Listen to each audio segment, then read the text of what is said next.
ഒരു വിഭാഗം UDF സാമൂഹ്യ മാധ്യമങ്ങളിലൂടെ ശശി തരൂരിന്റെ പിതൃപരമ്പരകളെ സ്മരിച്ചുകൊണ്ടേയിരിക്കുകയാണ്. അങ്ങനെ തന്തയ്ക്ക് വിളിക്കുകയാണ്, തെറി വിളിക്കുകയാണ്. ഇങ്ങനെ വിളിച്ചിട്ട് വല്ല കാര്യവും? സത്യം പറയുന്ന ഒരാളെ തെറി വിളിച്ചിട്ട് വല്ല കാര്യവും? ഇതൊരു കോൺഗ്രസിന്റെ വിഷയമാണ്, ഞാനതിലൊന്നും ഇടപെടാൻ പോകുന്നില്ല. പക്ഷേ ശശി തരൂർ മാത്രം ആണ് ഇങ്ങനെ ചിന്തിക്കുന്നത് എന്നാരും കരുതണ്ട. കേരളത്തിലെ ഗണ്യമായ ഒരു വിഭാഗം ആളുകൾ രാഷ്ട്രീയത്തിന് അതീതമായി, രാഷ്ട്രീയമൊന്നും നമ്മുടെ ആയിരിക്കില്ല, നമ്മളെ വിമർശിക്കുകയൊക്കെ ചെയ്യും, എതിർക്കും, ചില പരിഭവം പറയും, ദേഷ്യപ്പെടുകയൊക്കെ ചെയ്യും. നേരിട്ട് കാണുമ്പോൾ പാർലമെന്റിലേക്ക് ചിലപ്പോൾ വോട്ടും ചെയ്തിട്ടുണ്ടാവില്ല.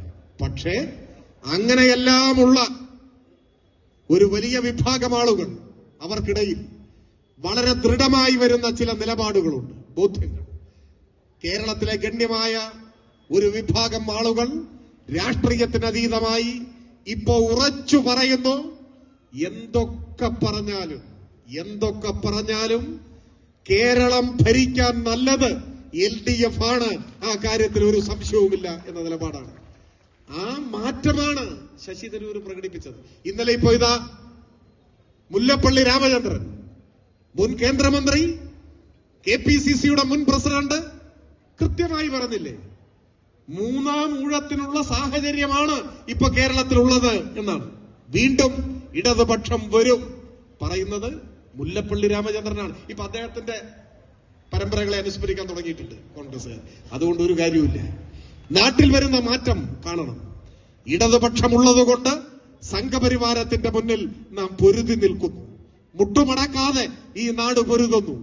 ട്രഷറി പൂട്ടാതെ ഈ നാടിനെ കാക്കുന്നു. പെൻഷൻ മുടങ്ങാതെ പാവപ്പെട്ടവരെ സഹായിക്കുന്നു. കേരളം ഒരൊറ്റ ജനതയായി നിൽക്കണം. ഈ ആലപ്പുഴയിൽ കോൺഗ്രസ്സുകാരുണ്ടാവും, RSSകാരുണ്ടാവും.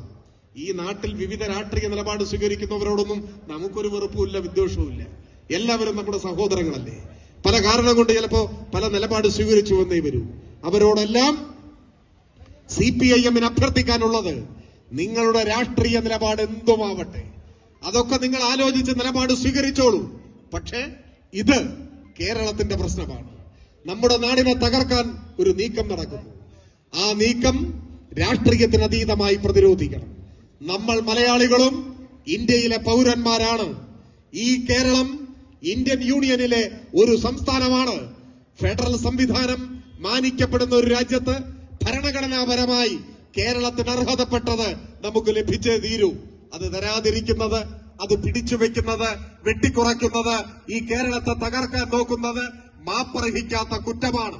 ആ കുറ്റം നട്ടല്ലോടെ, ആർജവത്തോടെ ചോദ്യം ചെയ്യേണ്ടതാണ്. അത് ചോദ്യം ചെയ്യാൻ ഇപ്പോ കേരളത്തിലെ ഗവൺമെന്റിന് നേതൃത്വം കൊടുക്കുന്ന CPIM ആണ് ഇങ്ങനെ ഒരു മഹാപ്രക്ഷോഭവുമായി രംഗത്തിറങ്ങിയിട്ടുള്ളത്.